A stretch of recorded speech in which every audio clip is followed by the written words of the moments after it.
Now I'm about to show you how I built an automated 100K a month agency while I rebuilt my life around systems and not stress. So if you're drowning in tasks, stuck at delivery, or scared to take a day off, just give me a couple minutes. I'll show you exactly how to actually turn your business into a machine, one that actually runs without you in the middle of every call, tasks, or fire. Now this is actually the system that I personally used to go from 100 plus clients, chaos, and burnout to 4-hour days, clean delivery, and real margin. I'm not some like productivity guru by any means. I just hated working 80-hour weeks while pretending that I loved the grind. I just wanted to make money and have freedom. So we're actually gonna go deep on the system install that took me from working 80 hours per week to 4 hours, the roles plus assets that let you step out, how to build a self-scaling company without adding fluff, and the AI tools that I actually use to remove myself faster. Now, the first thing that you got to check out here is that the real problem isn't growth. It's almost always complexity, right? So hitting 10K, 50K, or 100K a month, it sounds like a dream until you actually start doing it manually. I had 100 plus clients, back-to-back calls, a million moving parts. Like you can see right here, this is actually a screenshot of my calendar. Burnout was almost daily. And what I would do is there was literally days where I walk out of a 9-call day straight into a party like you see right here, or I'm literally lighting a cigarette with a fire dancer or whatever they call it, just to get out of the feeling of how buried I felt. Like the fun didn't really fix the pressure. And here I actually got my cake smashed right before one of the parties. I think this was actually one after the parties. We were celebrating something. Now, here's the problem. Most founders, they keep scaling with complexity and not systems. Like your offer works, but your delivery traps you. The freedom doesn't really come from making more. It really comes from removing you as the bottleneck.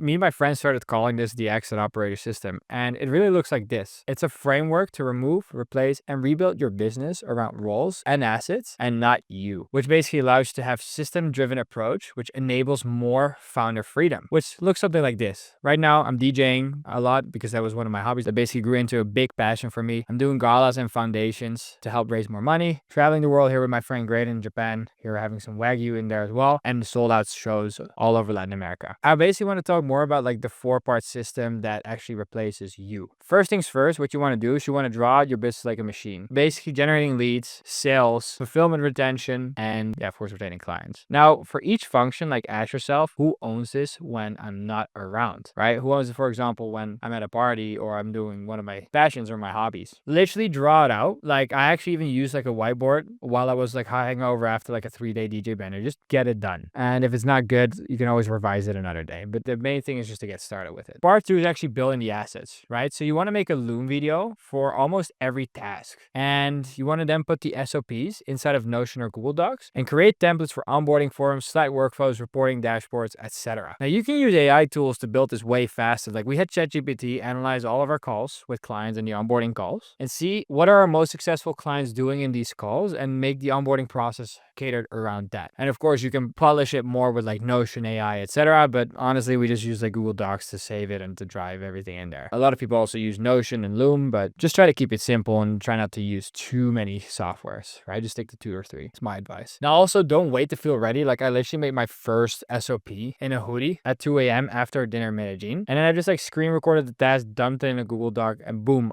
it was off my plate. And then I had ChatGPT run through the whole thing to make it even better and polish it. Now, part 3 really comes down to hiring the core roles. So you want to start off with a virtual assistant, right? Who can do admin work, email scheduling, setup, maybe even some ad creation. That's what we did. Then after that, the virtual assistant can kind of like help with the client success manager. It's going to serve as their like executive assistant almost, who the CSM will then handle client fulfillment, Slack onboarding, talking to the client one-on-one, and just making sure that they're actually getting results. Once you've gotten your client success manager and your fulfillment dialed in, what I then typically started doing is hiring the sales team, because you want to stay in sales as long as humanly possible and really try to have that as much dialed in as possible, because this is probably the highest leverage activity that you can do. So that's the last one that you can do before handing everything over to a CEO who eventually owns the ops, the growth team, team performance, sales team performance, and everything else, just to make sure that everything is aligned. Now, the VA in the beginning is a game changer, right? It's like a clone of me, but it was literally without all the attitude that I had, right? So it actually worked out way better, because sometimes I would just be moody and hangover, and I would just be very mean towards clients, right? If I had a bad day. So if you're the same way, then definitely start there as well. After that is that you want to automate the whole delivery step, right? It's like the next part. Basically, we first use like Miro AI to just like map out all of our client systems done with you. We then then use Make and OpenAI to automate the entire onboarding. So we had like onboarding webinars, auto reminders, and everything else for them to fill it out. Then we had automation, create all their accounts, run them through everything,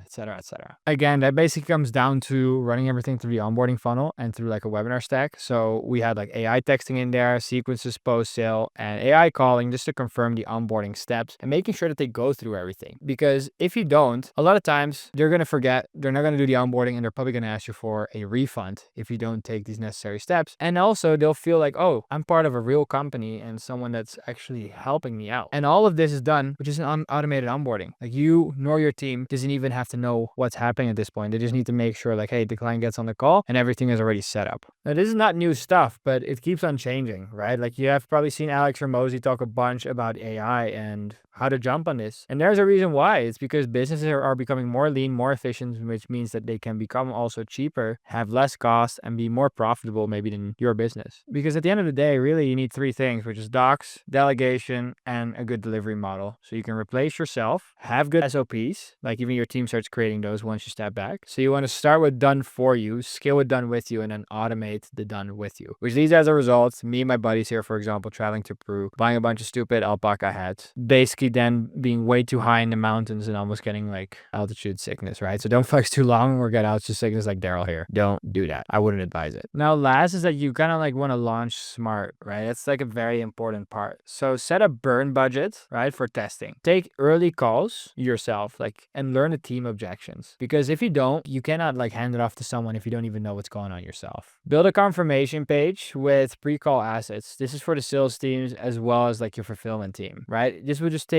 a lot of their play, because if you can have them have an easier life, an easier job, and have them get highly paid, they're going to stay on longer, they're going to love your company, and they're just going to be a happier person. Then you want to train your closers with your own call recordings, right? This is a very important one. A lot of people, they think they can just like skip the step. No, they want to see the founder actually close deals. Now, I must say, like, mine were a little awkward and had silence in the beginning, bad analogies and all, but it still worked because people don't need perfect, they just need real. Now, after that, you want to basically scale with structure. You want to build a sales asset library from the early wins, aka case studies. So one thing that we did with one of our companies here at Samurai Online, we just had a website and it was just full of case studies, and you can even look up these people, you can call them, etc. And our people that we would jump on calls with would actually do that. Now, we basically use like Grain and Fathom to clip and each from the real calls, right? Because we would have a lot of like fulfillment calls where clients would just like tell their wins. From the sales calls, we would also like find out that way what their objections are and the real objections, and then use ChatGPT to turn those recordings into FAQs, scripts, and make the whole process better and really see like, okay, where are we missing something? How can we optimize this whole thing? And the final setup is just to create a playbook for every function. Run one call a week, async check-ins, and remove yourself from the Slack and email by week 8 right here. So just to like summarize it, move fast, but install slow. Capture your brain by SOPs, etc. Then delegate it, test, tweak, and then transfer it off to maybe a CSM, sales, CO, etc. Now, here's what it would look like on the other side. Basically, you have yourself here as the founder, one call a week, 90% of the delivery handled by SOPs, playbooks, and people. And then you have your sales team who closes from trust building assets, and you create more content and your team makes more money. What does this unlock? You basically get to travel, create, and scale without burning out. Your clients get results from the machine and not your counter. And your brand actually compounds and your margin actually increases, right? Because the more content again that you make, the lower the CPA and the lower the cost per acquisition,